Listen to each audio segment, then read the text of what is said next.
Okay, can everybody, I hope everybody can see these slides. Not maybe, okay, I have confirmation. All right, well, good evening, everybody, and welcome to the February 2024 Archaeology Hour. My name is Maggie Popkin, and I'm the president of the Cleveland Archaeological Society, which is the AIA chapter here in Cleveland, Ohio. I'm really honored to host tonight's event. I've been so impressed by the talks we've already seen in this series this year, and I'm really excited to hear more from Dr. Kim this evening. I'd like to thank Meredith Langlitz and Rachel Mead of the AIA for inviting me to host tonight and for their assistance in preparing for this event and really for the entire series. So as many of you probably know, the Archaeological Institute of America is North America's largest and oldest archaeological organization, with over 200,000 members worldwide, ranging from vocational archaeologists and students in archaeology and related fields to enthusiasts and interested members of the community. The AIA is dedicated to keeping all of you up to date on all things archaeological. Every member of the AIA receives a subscription to Archaeology magazine, which is the place to go for beautifully illustrated and engaging stories about the latest news in archaeology. Members also have the option to tag on a subscription to the American Journal of Archaeology, which is our scholarly publication. In addition to our publications, the AIA offers opportunities to attend lectures, such as this one tonight, and other events related to local, national, and international archaeological sites and finds. For those interested, the AIA even offers the chance to participate in excavations and tours. There really is a little something for everyone at all stages of life, at all interest levels, from those of you who want to be just a little involved to those of you who want to be very involved. As a member, you get access to all these opportunities. I'd like to take a moment to thank all of our current AIA members and friends in the audience tonight who have either joined or renewed your memberships recently. Your membership fees contribute to really important work across the globe, supporting research, excavation, education, and preservation efforts. If you haven't joined yet and are interested in doing so, I really encourage you to become a member and support the AIA and its mission. You can do this very easily by scanning this QR code on the screen, or you can come back anytime to archaeological.org/join. And I believe one of my colleagues at AIA can drop this link into the Zoom chat, so you can follow it from there if you'd like. When you do become a member or renew your membership, as I hope you will, please take a moment to designate your local society. And be sure to take advantage of all your member benefits, including eligibility for AIA awards and grants, as well as discounts on tours and registration for conferences like our annual meeting. For any of you in the audience who are students, I also want to note that annual membership for you starts as low as $30 a year. To all of you, whether you're members or donors or both, we are so grateful for your support. You make it possible to continue research, to fund educational experiences for students, to preserve sites, to publish new and exciting discoveries, and to run programs for students, professionals, and archaeological enthusiasts alike. Now, I want to just take a quick moment to put in a plug for the Cleveland Archaeological Society, whose mission here in Northeast Ohio mirrors that of the National AIA. Here in Cleveland, we offer an annual lecture series of 6 talks by leading experts on archaeological topics from around the world. So this year, for example, we've already heard about archaeological finds from the lower Yangtze Delta in China, Hopewell ceremonial sites right here in Ohio, Greek pottery in the Persian world, and the modern resurrection of King Tut. We still have 2 lectures left this year, one on Royal Inca textiles and one on Southeast Asian rock art. Our lectures are always free and open to the public, and they're all live streamed. So I invite you to join us whether you are here in Northeast Ohio or much farther away. If you do come and you like what you hear, please consider going to clevelandarchaeology.org and becoming a member of our chapter so you can support the programming that we make available, not only to people in Northeast Ohio, but to archaeology enthusiasts around the world. One of our chapter's initiatives that I'm most proud of is our Summer Field School Scholarship, which provides up to $5,000 in support for 1 sometimes more college students from Northeast Ohio who demonstrate financial need and allows them to attend a field school nationally or internationally. Our goal with the scholarship program is to make archaeological training accessible to everybody who wants to be part of the future generation of archaeologists. If you'd like to support this mission, please consider making a contribution to the scholarship fund through our website. Now, back to the AIA Archaeology Hour series.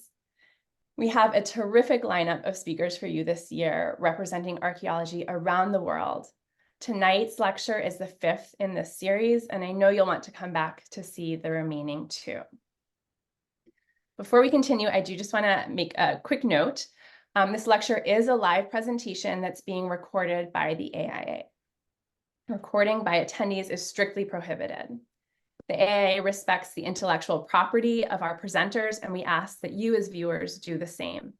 I really appreciate your cooperation, and just to say there's no need to record anyway, because if you can't stay for the full talk or if you want to rewatch it later, tonight's presentation, like all of the Archaeology Hour talks, will be available on the AIA's YouTube channel. Now, before I turn the virtual microphone over to tonight's speaker, I'd like to briefly call your attention to some upcoming events. So first, the next Archaeology Hour lecture will be on March 27th on Zoom, and it will feature Dr. Keisha Supernant, who will be speaking on finding the children, using archaeology to search for unmarked graves at Indian residential school sites in Canada. I think this is a lecture that you won't want to miss. I hope to see you there. And the next Cleveland Society lecture will take place on March 20th at 7 p.m. Eastern Time. Dr. Andrew Hamilton of the Art Institute of Chicago will give the Dorinda J. Oliver lecture, which will be in person, but again, also live streamed. And he'll be speaking on The Royal Inca Tunic, a biography of an ancient Andean masterpiece. Whether you can attend in person or join the Zoom webinar, we'd love to have you. And for details on how to register for the webinar, you can again visit our website. So now, without further ado, the main event.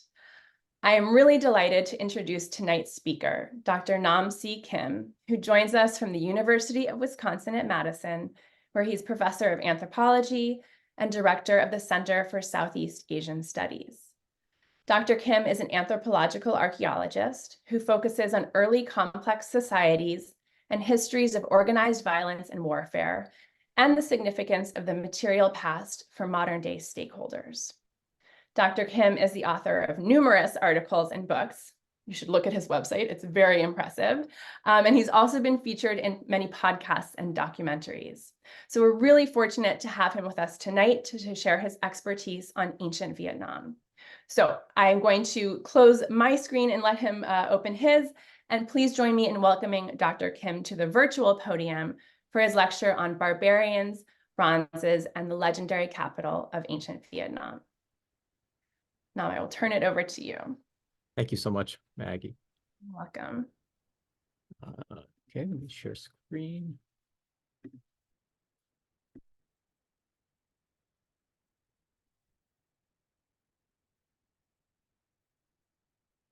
And I trust that this is now showing. Yes, it is. Okay, excellent. Thank you so much.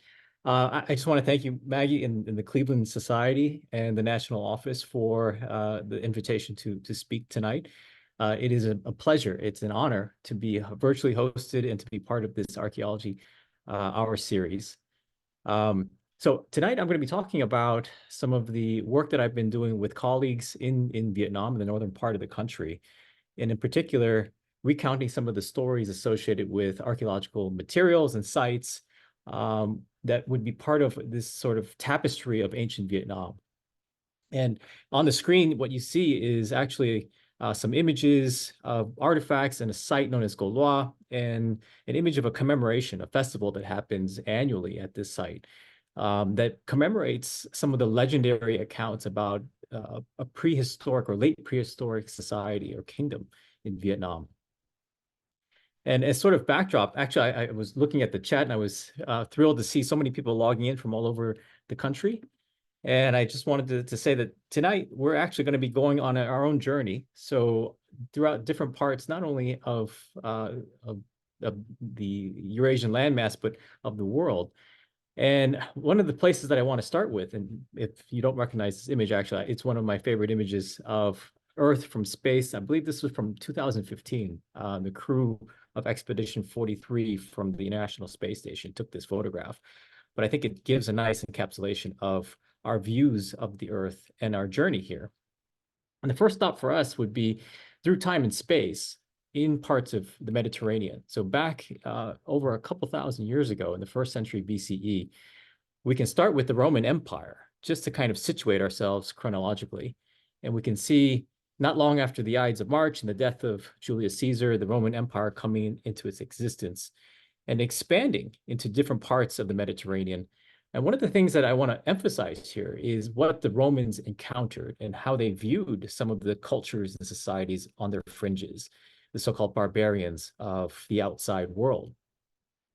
And if we hold on to that thought for just a second, if we go now across the Eurasian landmass from the Mediterranean eastward, and we go into areas here in East Asia, here we have, of course, the modern day country of China. And if you look at that red shaded area in the middle, that would be what a lot of people call the Central Plains of China. And right around that time period, maybe just a little bit before, during what's known as the Warring States period of ancient Chinese history, we have various kingdoms competing for power to take over different areas. And many of us know that the Qin dynasty, there on the west side of this map, right around the 3rd century BCE, begins to take over and consolidates power, starting what would be known as the imperial period of Chinese history. And when we think about this, the most famous figure of the Qin Empire, of course, is the one that's associated with the very famous terracotta soldiers. So this is the tomb, the mausoleum of Emperor Qin Shi Huangdi. So right around his death, he has, prior to it, this massive city built underground that would be the final resting place for his remains. And shortly after his death, and after the end of the Qin dynasty itself, the Han Empire takes over, the Han dynasty takes over. And this is where our story for today really starts to take place, because we know that the Han Empire begins to expand in various directions, even further out, further afield than the Qin reach was. And this includes parts of what would become northern Vietnam later on. So this is the Red River Valley area of what is present-day northern Vietnam. And this is right around this ascribed date of 111 BCE that the Han Empire annexes this part of the world.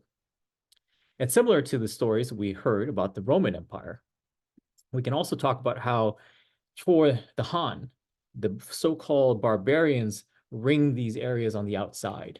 They describe some of the kingdoms, some of the polities and societies that they encountered as these barbarians that were uncivilized, in need of civilizing, as described by court chroniclers like Sima Qian. So that's the sort of backdrop. We have the Han Dynasty emerging right around this time period, the closing centuries BCE, expansion into various parts of East and Southeast Asia. And if you look at this map, what I would point out here would be 2 areas in particular. To the north, on the Korean Peninsula, we have expansion, and then, of course, into the northern part of Vietnam. And so I want to emphasize this for just a second, because if we think about these 2 barbarian areas, these fringes on the outside, I'll offer some personal disclosure. I'm of barbarian ancestry. As you might have guessed from my last name, Kim is Korean. It's sort of like Smith in Korea. And my mother is Vietnamese. And if you'll indulge me for just a minute, I'll give you some ideas about my background. My parents met in Saigon in the 1960s, then got married in 1973. I was born a year later.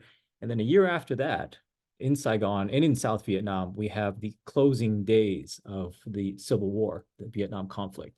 So this is a scene from April 29th of 1975. And it's actually the day that lots of people were storming the embassy, storming other areas in efforts to try to get out. And my parents and I were part of this process. I was only a year old, so I don't remember any of this, but my parents have told me, have recounted some of these stories.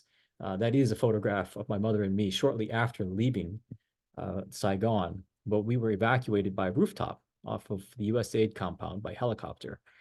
That's not the photo of our helicopter, but it's one that is sort of similar to it. But my father, working as a photojournalist in Saigon, had his camera. So he took pictures like the one that you see here on the left, as well as these, of our journey as refugees, moving from Saigon out to the coast, eventually out to sea aboard the USS Kimbrough, the USS Midway aircraft carrier, and eventually to the Philippines and to Guam, where our family was then part of what's known as Operation New Life, which took us across the Pacific Ocean from Guam refugee camps all the way to the United States, where then I grew up. Now, I tell this story because there is this heritage on this side of my mother's family. And if we go back to this image here, this would be my mother's family back in the 1950s or so in the Ningling province up in the north. And if you look closely at that yellow circle, that is my mother. She's probably about 6 or 7 years old at the time. Now, I recount this story as personal disclosure, but also to provide some context. For me, for one thing, it is a privilege to be able to work on early Vietnamese archaeology and history and aspects of its civilizational foundations. The other reason I talk about this is because my mother and many of her family members grew up hearing about the stories that we're going to be talking about today. So when we think about the barbarians on the fringes, what we're really talking about is the perspective from the north, the Chinese perspective of these neighbors to the south, in fact, to the very far south, the southernmost fringes. This is the story of early Vietnam. It's a very complicated story. We can look at modern day and recent historical relationships and interactions between the modern day countries of Vietnam and China. Now, of course, Vietnam and China did not exist in their current form. They didn't exist 2,000 years ago. They were very different places at that time. But over the centuries, especially since the time that the ascribed date of annexation by the Han Empire occurred, and again, that was right around 111 BCE, there's been a recurrent theme when the Vietnamese talk about their history and their heritage. And that theme has to do with resistance against outsiders, especially Chinese civilization. So we can talk about the Vietnamese or Proto-Vietnamese identity emerging some 2,000 years ago, before and on the eve of the Han annexation of this area. And what we do know as well is that the Han Empire kicks off this period of something like 1,000 years of Chinese control, various ebbs and flows of that control, of course, but throughout the first millennium of the Common Era, right up until the 10th century when independence is regained by local Vietnamese indigenous communities. There's an interesting op-ed. This was published in the New York Times some years ago by sociologist Dung Lai, and here's a quote from the paper. The Vietnamese people have fought for thousands of years to maintain our culture and independence in the shadow of a giant neighbor. And that giant neighbor, of course, is China. It's easy to see this relationship geographically. If we look at the Red River Valley that's located up in the north, for many people in Vietnam, that's considered to be the nucleus, the crucible of an emerging Viet identity or civilization. The material record indicates this, the historical records, the folklore, the tales, all suggest that this northern part is the sort of foundation for what would eventually become Vietnamese society and culture, many aspects of it. And what we know increasingly is not just a matter of folklore and legend, but also now more and more archaeological materials.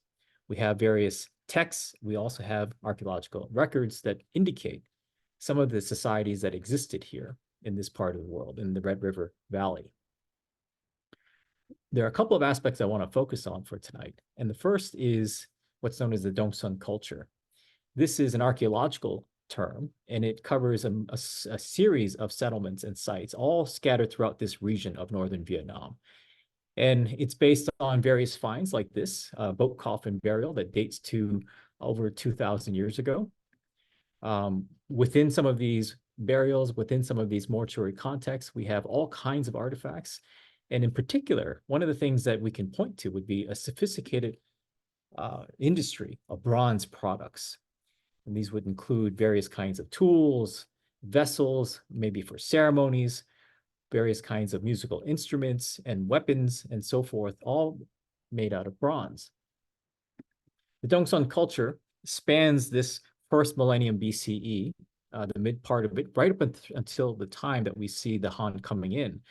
So we're talking about, for this part of the world, the late Bronze Age, early Iron Age.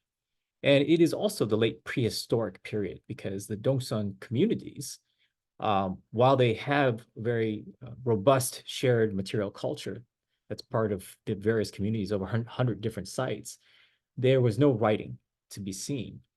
We know that there's wet rice farming production. We can see evidence of social differentiation and status, as indicated by some of the settlements, some of the cemeteries that we have uncovered. And we also know that the bronze industries were highly developed. We can also see depictions of daily life and some of the activities associated with the Dongson culture. Some of the famous examples of artifacts come to us in the form of bronze. And again, as I mentioned, we have ceremonial vessels as well as implements. But perhaps the most iconic of these artifacts is the bronze drum. The Dongson are renowned for these bronze drums, and there have been something like 200 that have been found concentrated in the northern part of Vietnam. There have also been examples found scattered throughout parts of Southeast Asia, as well as in parts of China, southwestern parts of China, maybe connected by the Red River into other areas of the Yunnan Plateau in China. But one of the very famous specimens of these Dongson drums is a specimen found at the site of Co Loa. And this site is the one that we're going to be talking about next. This particular drum is about 158 pounds in weight. It is estimated that about 1,000 to 7,000 kilograms of crude ore materials would have been involved in the production process of this very elaborate specimen. And what's interesting is if we look at some of the motifs, if you look at the tympanum, for example, those images on the right show some of the iconography on the bronze drum. If we zoom in, you might see a few things here. There's this star-shaped motif in the center of that tympanum. Along one of the bands, you can see what appear to be cranes and this bird-like motif. And what I find fascinating is when we think about that motif and we think about modern Vietnam and modern identity, there's some interesting observations we can make. Here is an image. I don't know if anybody in the audience has been to Vietnam, or if you've been to the city of Thanh Hoa. But if you look at this image, I took this photograph as we were driving in to the city along the highway. And what you might make out here would be monumental architecture, modern day architecture of those cranes. And in the very center, in the middle of all of those architectural features of the cranes would be a replica of the drum itself. And what's also interesting is how ubiquitous these iconographic depictions are, whether we're talking about postcards or on tea boxes. We see it being displayed with pride in Vietnam. And one might imagine the reason this is the case is because the Dongson culture is the last indigenous archaeological culture, prehistoric society that existed in this part of the world before the Han arrive, before there's 1,000 years of Chinese colonization. And of course, these periods of colonization are very, very complicated. And we can point to other instances, even in the 20th century, the 19th century, and so forth. So for many of us, we know the history of this part of the world of Southeast Asia. We also know that the French colonized this area, and we can talk about the existence of French Indochina. That image on the back that I just shown is the modern Hanoi Opera House in central parts of the city. And we know that the French colonial administration had built that building. One of the things that I want to point out here is there was other constructions. There are barracks, the Garde Indigène, for example, putting barracks into the downtown areas of Hanoi. And I was just there a couple months ago and saw that same structure still standing. It's been preserved, but right behind that structure, we have a new construction. So we had the old opera house, and here in the back of it is now this new building. This is the Ho Guam Opera House, just newly constructed over the last year or so. And if you zoom in on that, if you look at the underside of the roof, for example, one of the things you might make out would be the very same iconographic depictions of the tympanum, of the motifs on those bronze drums, such as the one that's found in Co Loa, which again underscores this very heavy significance of the material past for modern day identities and stakeholders. This takes us now to the site of Co Loa. This is the next part of the story. We are looking at an image of excavations that my colleagues and I have been conducting in collaboration at this site of Co Loa. And to geographically orient ourselves, we are still in this part of the world of northern Vietnam. This is the Red River. You can see from this image, the river snakes down from the Yunnan Plateau some 2,000 kilometers before emptying out into the Gulf of Bac Bo, also known as the Gulf of Tonkin. We have the modern-day city of Hanoi located here. And the Co Loa site is located right there across the river. We zoom in, you can see this image of downtown Hanoi. You can see the dense urban environment of Hanoi, the Red River. And this is a game I like to play with my students. Can you spot the archaeological site? And if your eyes wander to the top of the screen, you would be correct in pointing out the site of Co Loa. I like this image especially because it is significant in showing the modern capital of Vietnam, the Hanoi city, but also the legendary capital from 2,000 plus years ago, all concentrated in this area. It kind of underscores the importance of this area as a political focus. This is an image of Central Park, and I have juxtaposed against it at roughly the same scale, the site of Co Loa. The site is something like 6 square kilometers in its size, 600 hectares, about 450 that's enclosed by walls that we can still see today. And that translates to about 1,100 football fields, which would make it one of the largest prehistoric settlements found anywhere in mainland Southeast Asia. And what you might have noticed from some of these satellite images would be the extant rampart walls, this monumental system of earthen enclosures. So here we have the satellite image showing us a series of 3 that we can still see very clearly. This is the innermost wall. It's about 1.65 kilometers around its perimeter, punctuated by a series of bastions. Then we have the middle wall, which is about 6.5 kilometers, and then the outermost wall, which is something like 8 kilometers around. Now, each of these walls still stands today in various states of disrepair. We have, in some places, up to 10 meters in height for the ramparts, maybe 25 to 30 meters wide at the base. And the estimate is anywhere from 1 to 2 million cubic meters of earthen materials would have been involved in the construction process for these monumental features. That's a lot of labor. And one of the big questions people have been asking is, who might have been responsible? When did this settlement emerge? Who was responsible?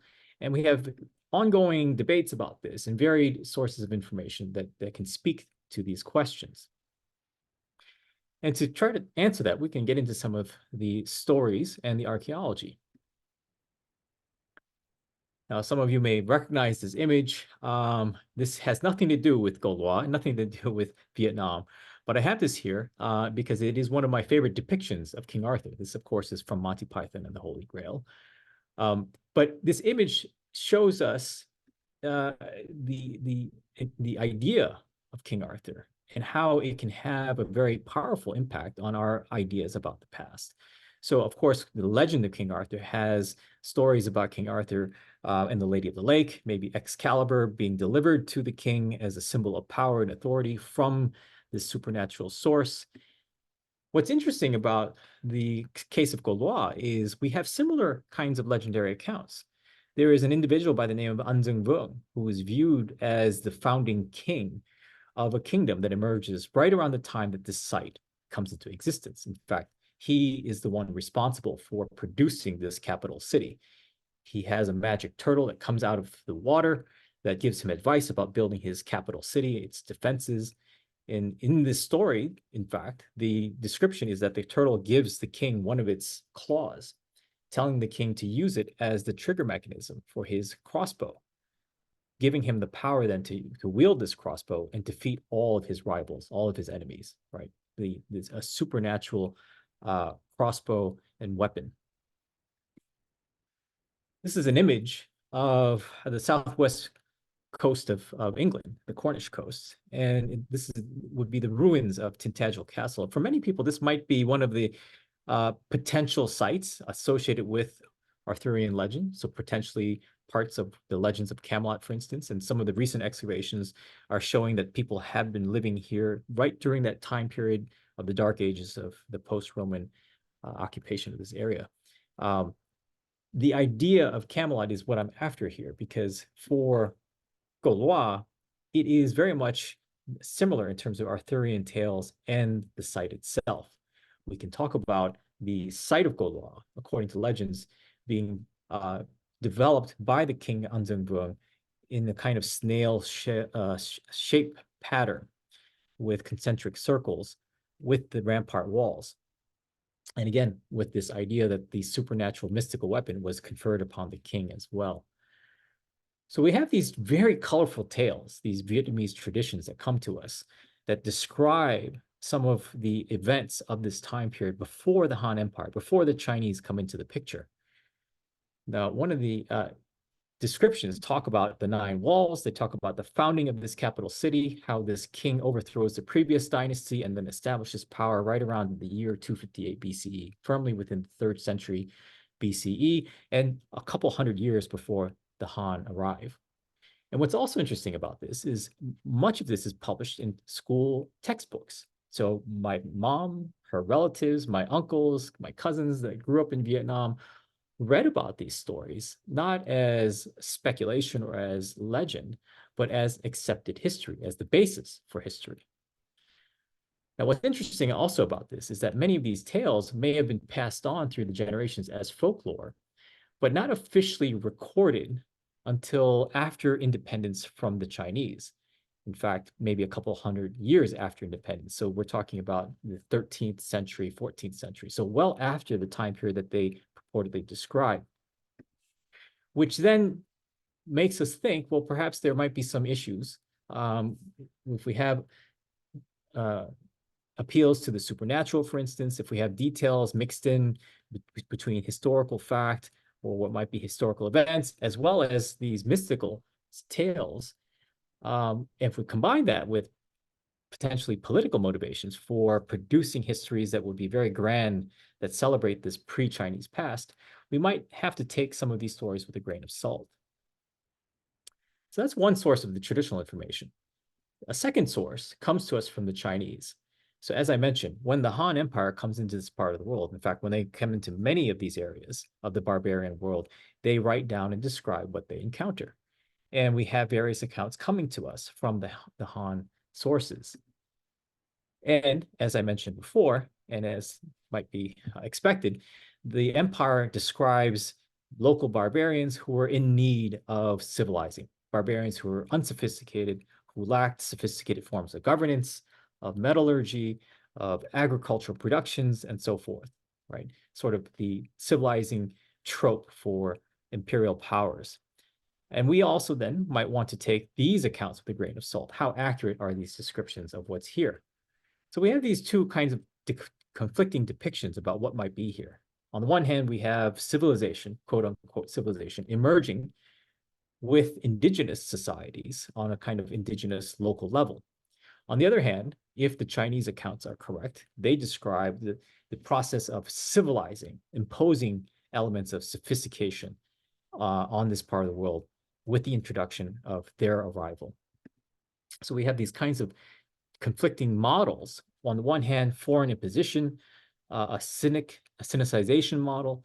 On the other hand, more of an indigenous model of development, or perhaps it's some combination of the two.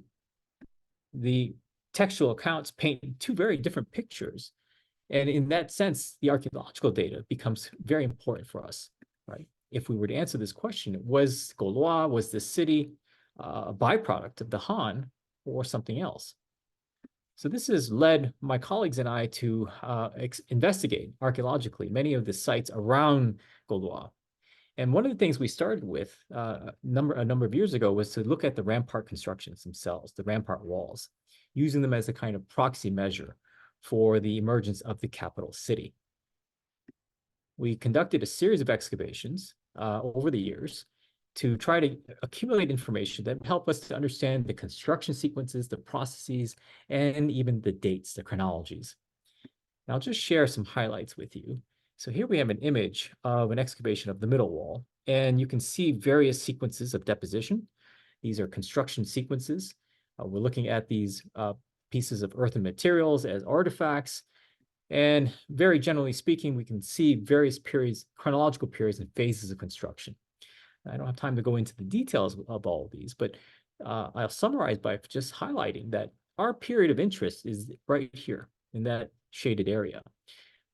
Through artifacts, through relative dates, through radiocarbon dates, through stylistic identification of different artifacts, we were able to see that much of this sequence of this construction period does date to this period of about 300 to 100 calibrated BCE. This is our period of interest. We can see additional refurbishment episodes above that going into the historical periods, but that is our period of interest. With those archaeological data, there are some very interesting implications we can think about, especially when it comes to these early traditions and these stories about early Vietnam. The one thing we also noted was those radiocarbon dates, the chronologies that we were able to find and the artifacts we were able to find were very consistent, not just in one location, but throughout the entire circuit of the middle wall, but also throughout the circuits of the other extant walls that we can see, the inner wall and the outer wall.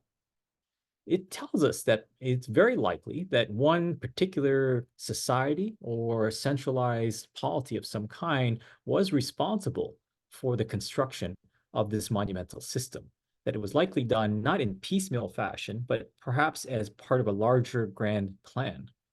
And if that's accurate, and if we think about the kinds of construction requirements that would have been involved, it starts pointing at some very significant aspects of the society that was likely present at the time.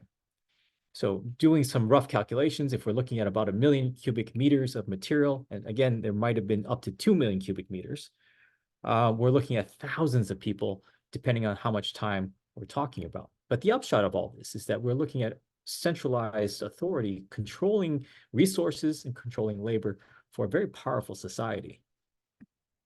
When we combine that material then with some of the evidence we have of other sites within the Co Loa expanse, we have evidence, for example, not just of bronze working, of bronze luxury items like these bronze drums, but also of workshops to produce bronze materials, bronze weapons in particular. We see in the central parts of the Co Loa site, casting molds to produce crossbow points and bolts.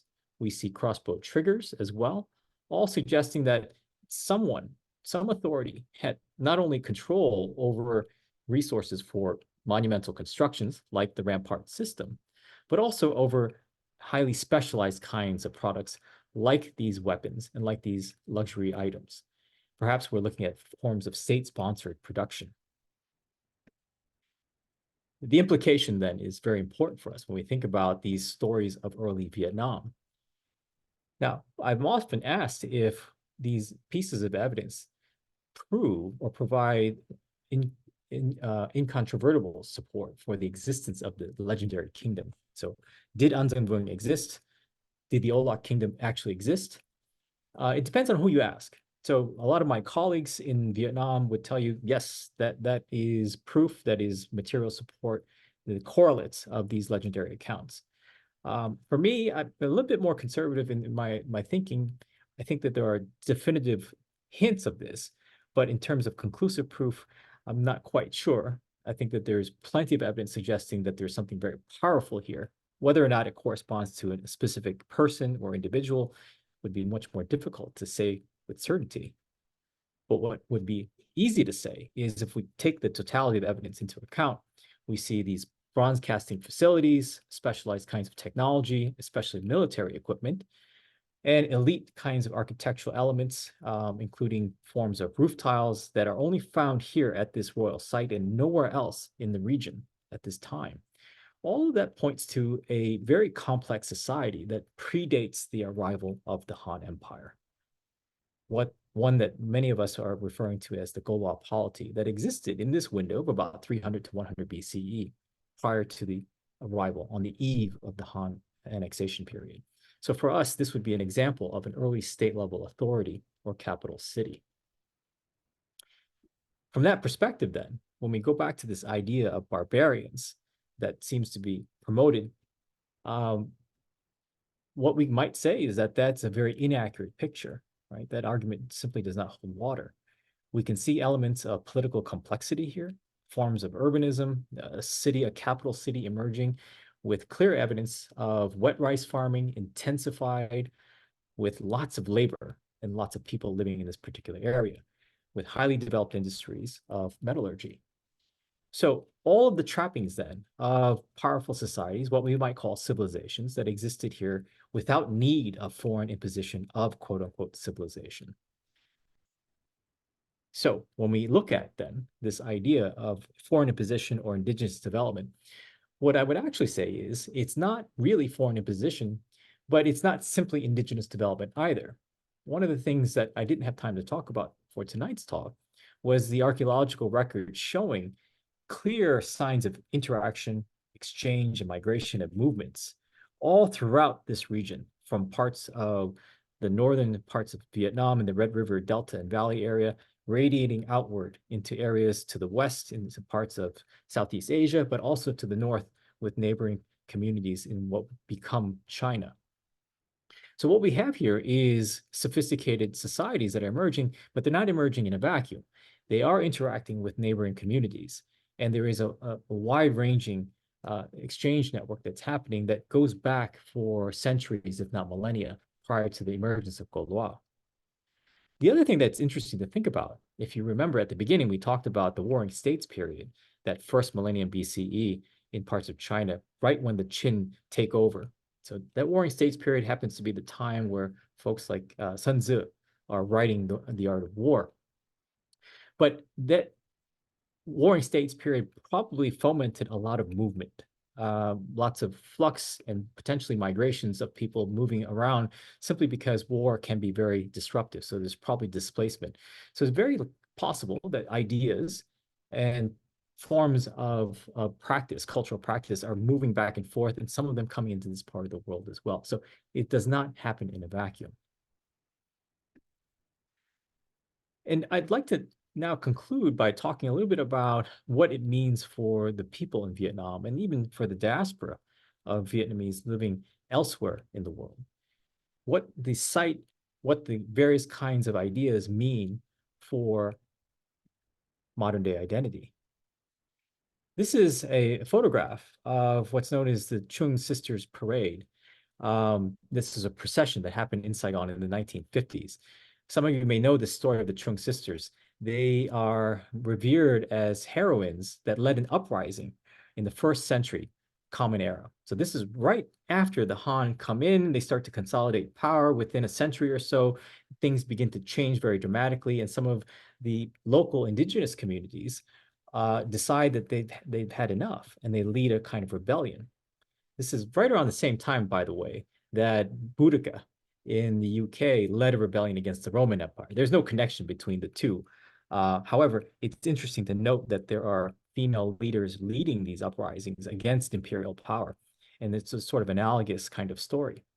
But from this photograph, you can see how the past is revered and commemorated. These heroines are held up and still revered, even in the modern day. I was looking online for images of An Giang Vuong, and I came across this photograph recently. This is actually a depiction of the king, the legendary king, and you can see he's holding a crossbow. This comes to us from present-day video game systems. I don't know if anybody is familiar with Street Fighter or Mortal Kombat, these video games, arcade games that pit different warriors against one another.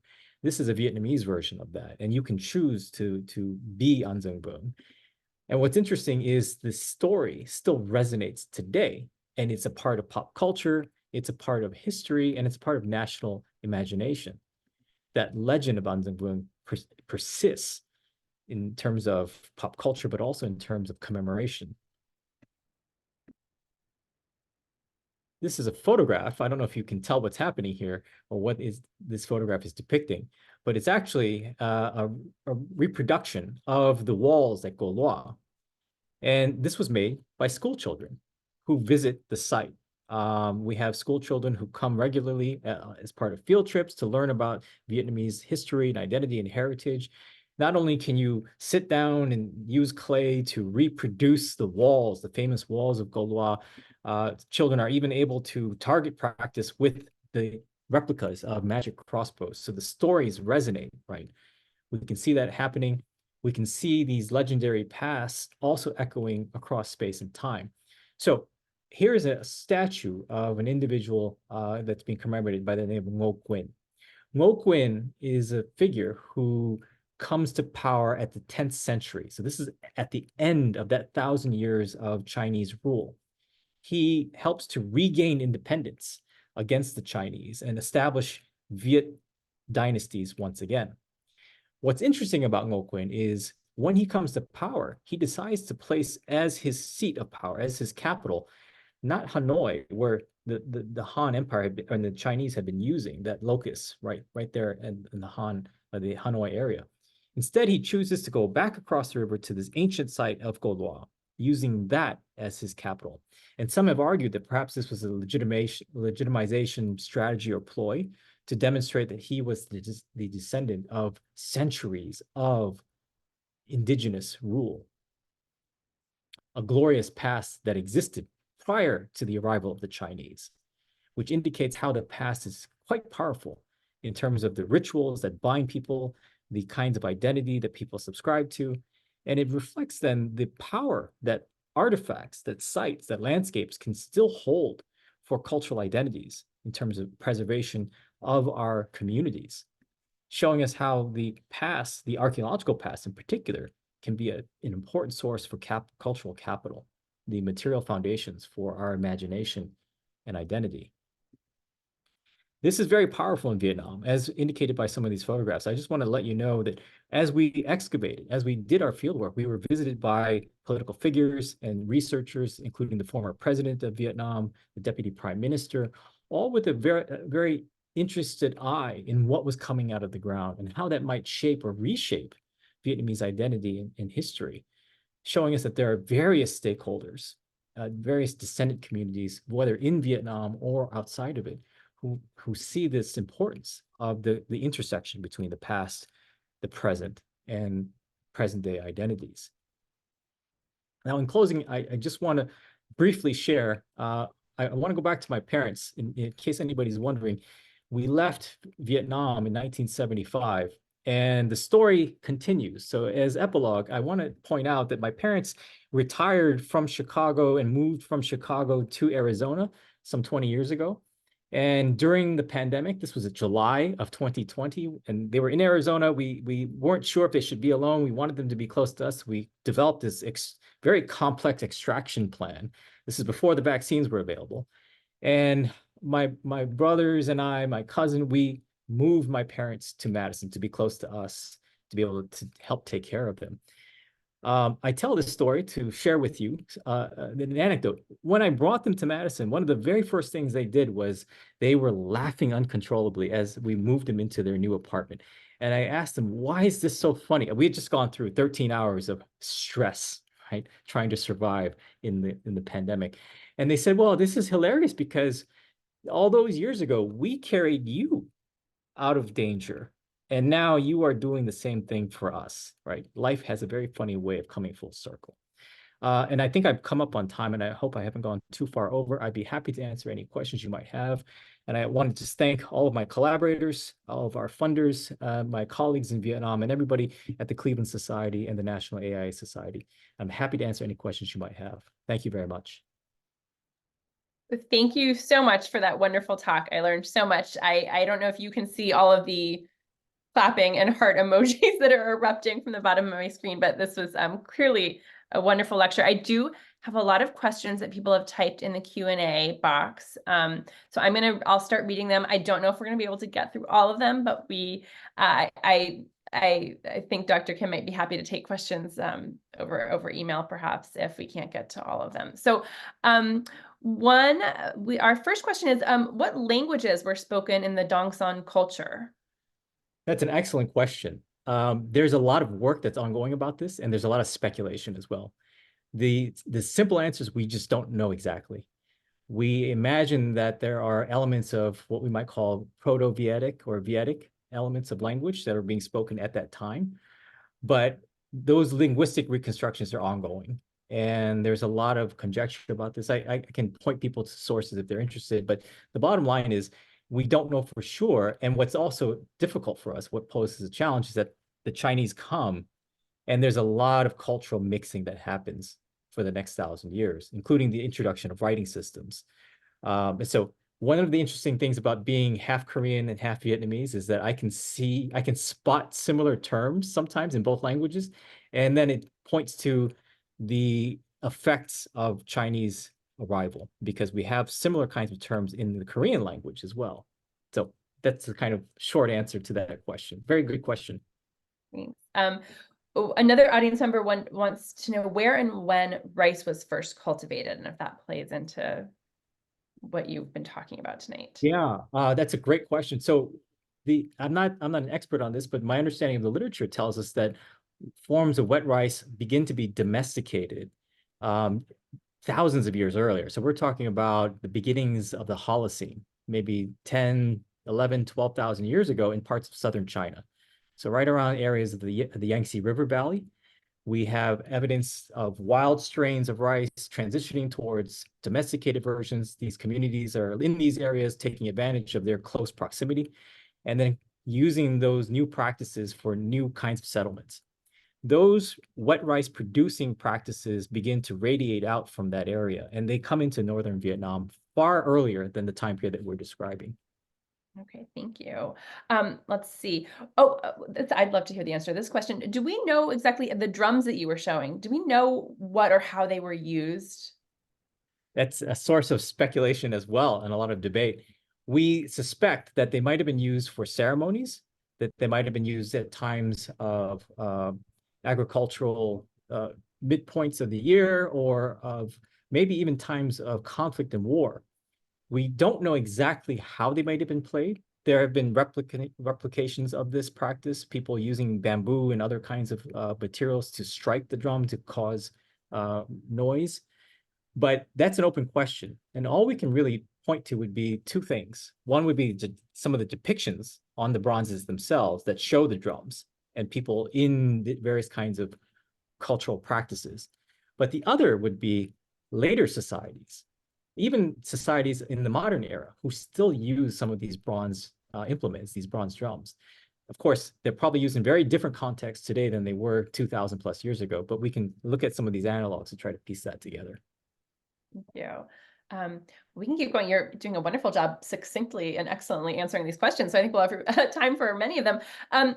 Another person asked what we know about how Vietnamese society was organized politically in the Bronze Age. That's a good question. We have different ideas about this. And over the years, people have proposed terms like chiefdoms or early kinds of complex societies.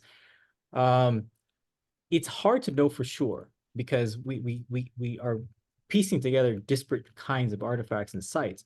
But for me, the site of Co Loa is indicative of an early form of centralized authority for many of the reasons I outlined in this lecture. And although decades ago, a lot of people, when they talk about Southeast Asia and that time period, before sites like Angkor, for instance, there was a sort of view that there were no major states or kingdoms that existed in that prehistoric past. But for me, the evidence suggests that we might want to rethink that, especially if we redefine what we mean by centralized kinds of polities, complex societies that we might call states. I suspect that we have organized forms of labor, organized forms of governance, that there are people that are marshaling all these resources and they have the ability not only to build up these kinds of defenses, but knowing that they have the ability to maintain them over time. So you don't just put them up, right? You know that I have the resource or we have the resources. We can keep these defenses up indefinitely. Yeah, thank you. Do we have evidence of how and when the Vietnamese culture that you've been discussing might have spread south from the Red River Delta to the Mekong Delta? Yes. So that's an excellent question. Much of that happens later in time. So after independence from the Chinese, we start to see the Dai Viet kingdom and dynasty emerging in the northern part of Vietnam, in that Red River area. And in the central part of modern day Vietnam, we have other societies like the Champa. We have Angkorian societies further to the south in the Mekong area. And it's over the ensuing centuries, from about the 14th, 15th centuries onward, that we see a slow expansion of the Dai Viet, the Viet kind of polities and dynasties moving southward. There's political diplomatic relationships and there's exchange, there's peaceful interaction, but there's also competitive and warlike interactions. And that then results in the eventual expansion of the entity of Vietnam before the French arrive. So moving, still thinking about politics, but moving to today, another listener wondered if you have encountered any resistance to your publications or findings because of the political importance of the site in contemporary Vietnam. Yes and no. As one might imagine, with a site like this of such high national significance and profile, there are lots of different views about what should be done, what cannot be done, what sites need to be preserved, what kinds of investigations should happen, but also the interpretations. That's subject to a lot of debate. But on the other hand, I've encountered a lot of openness as well. So my colleagues in Vietnam, my collaborators from the national government down to local community members who are part of the project, we're all interested in various questions, some of which are overlapping, but some of which are very different. But I think in terms of the publications, we come to an understanding about, well, these are our ideas that we can publish together. And when we have different kinds of interpretations, we might disseminate those findings differently or in separate kinds of circles. I hope that answers that question. Yeah, no, it's great tricky, answer. but it's doable. Yeah, I'm going to combine two questions about the walls.